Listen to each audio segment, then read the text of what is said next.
I can't stand the Eau Sauvage. It's such an Ambroxan bomb. Who of you has heard or said this? Hello and welcome. Today we're talking about the topic of Ambroxan.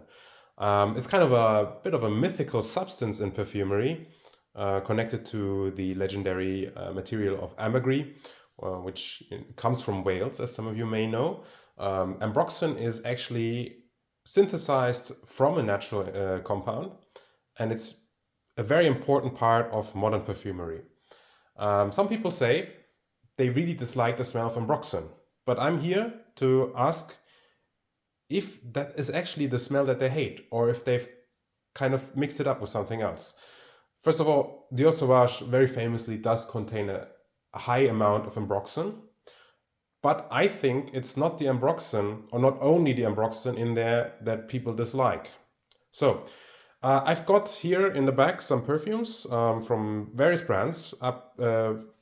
Some of them are more famous, like Nicolai or Etat Libre d'Orange. Some of them, or even Frédéric Malle. Some of them are less famous, maybe like Tower or Ney. They are 1+1 range of this magazine.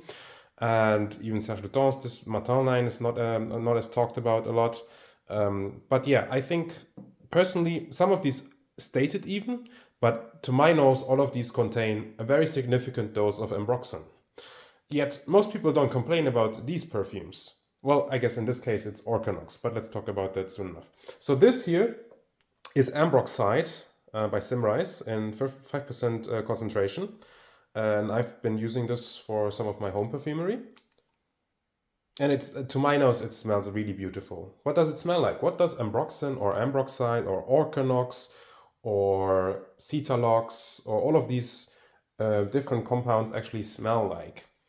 So they are typically called an ambery smell, but in this case it's not a resinous amber, it's an ambergris-like amber. And Ambroxide or Ambroxan smells to me like a mineralic, sweet, clean air. So it has some slightly woody nuances in there. Like I said, very mineralic, very lightly sweet, very airy, fresh. It has a feeling of freshness, and it's very transparent. And in fact, a lot of people actually become anosmic or noseblind to Ambroxan. They can't even smell it. But let me tell you, they can feel it, because Ambroxan is used as a fixative. So what it does is it improves the longevity and the performance, the diffusiveness of a perfume. So if you use Ambroxan, it essentially makes your perfume more perceptible over long distances, as well as over long periods of time. And that's why it's basically used in almost all of modern perfumes. Like almost any modern perfume that you've put your nose on contains some amount of Ambroxan. Not all of it, but most of it. And like I said, it smells very pleasant, at least in 5% concentration. Of course, some perfumes may use more than 5%, but this is actually 5% in alcohol. So if you diluted perfume, you would maybe use a 15% concentration. So that would mean that 33% of the formula would be Ambroxan to smell the same concentration as this, if that makes sense to you. But yeah, you can definitely overdose Ambroxan, and there's a certain threshold at which point Ambroxan can smell very slightly pungent, very slightly metallic, slightly irritating. But that's the crux of the matter. It's the composition, because I would say Portrait of a Lady, which is known to be a beautiful rose patchouli fragrance, contains a huge amount of Ambroxan or Ambroxan-like materials. I would say this has easily 25+% of Ambroxan in the formula. That's just me postulating. I don't actually have a GCMS scan of this. I could be completely wrong, but I smell a huge amount of Ambroxan in Portrait of a Lady. And that's part of the reason why this fragrance is so strong, why this fragrance is so diffusive, why you would smell a trail coming off somebody wearing Portrait of a Lady, why you only need 2 sprays of this to smell it all day. That's because, in my opinion, a huge dose of Ambroxan. But does anybody complain about the Ambroxan in Portrait of a Lady? You very rarely hear that.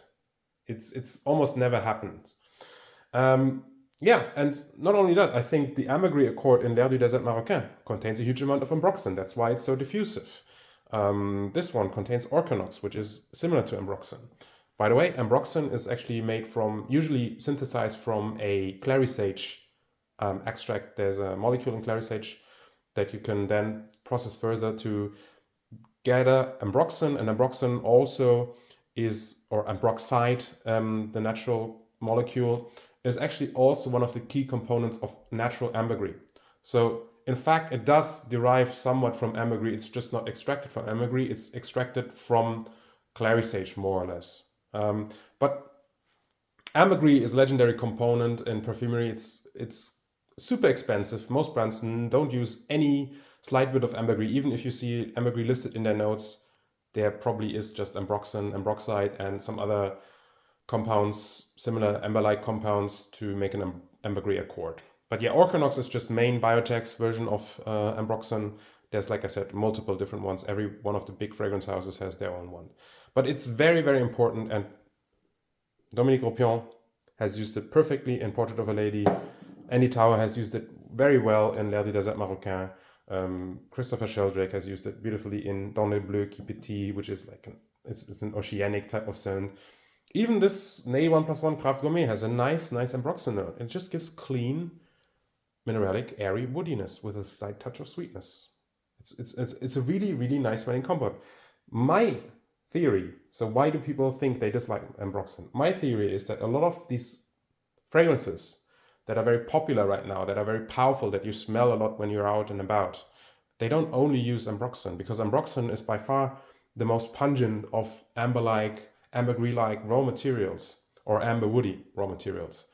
Ambroxan, like I said, a lot of people don't even smell. They just perceive it. They smell volume. They smell something. They can perceive that there's something in the air, but they don't actually associate a smell with it. Go smell a molecule O2. Go to some store that carries eccentric molecules, smell their molecule O2 that contains 10% Ambroxan. Maybe you can smell it, maybe you can't smell it. Let me know in the comments.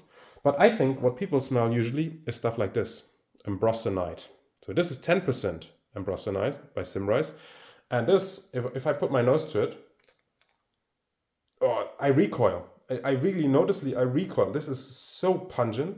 It has like a sweaty BO, like it has like this nagging, this really rough, if you think about sandpaper, that type of texture. It's very metallic.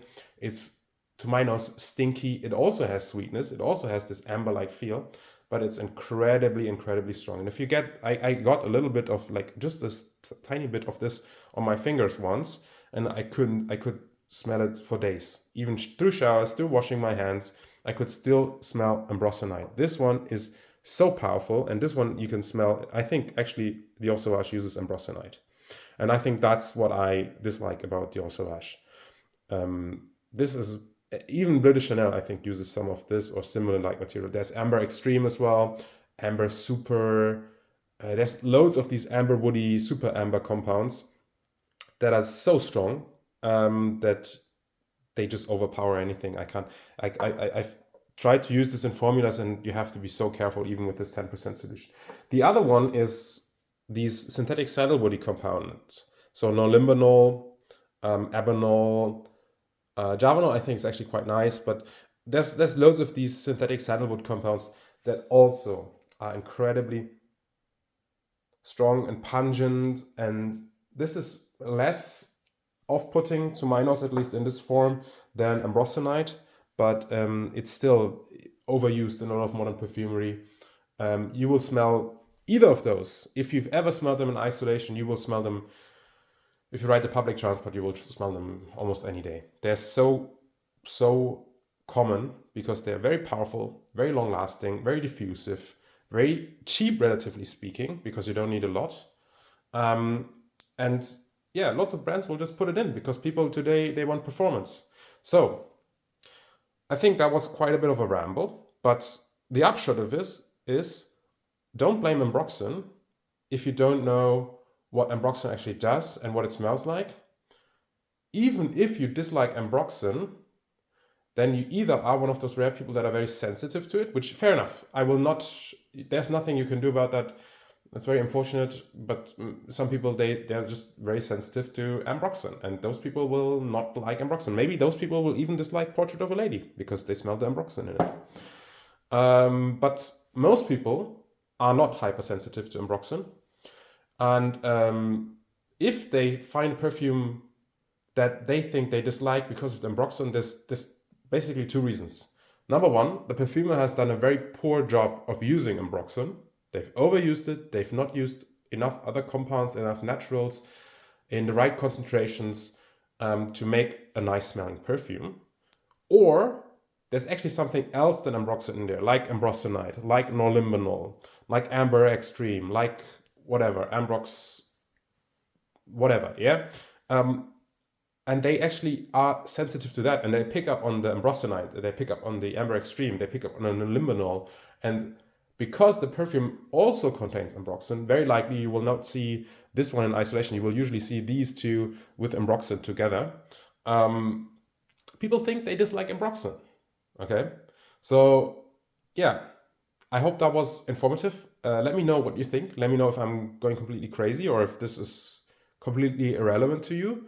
But when you see a brand list Ambroxan as one of the compounds, or amber, or ambergris, don't immediately start putting the blame on Ambroxan, or don't immediately start thinking, oh, I might dislike this because it contains Ambroxan. You've likely smelled Ambroxan or an Ambroxan-like, Ambroxide-like compound in a perfume, and you've enjoyed that perfume very much. So it's not the material, and it's specifically not Ambroxide/Ambroxan that is generally off-putting. It's a perfumer misusing it, or a perfumer using one of these other more strong amber-like raw materials, amber woody-like raw materials that basically singe off your nose hairs. So we like Ambroxan, that's why I have got my pipette in here. We don't like Ambroxanide, that's why I don't have my pipette in there. But what about you? Let me know if you've smelled any perfumes with Ambroxan that you really like, if you smelled any perfumes with Ambroxan that you really dislike. I hope that was informative. Thank you so much for watching. Take care, be kind to each other, and we will see each other in the next video. Bye bye.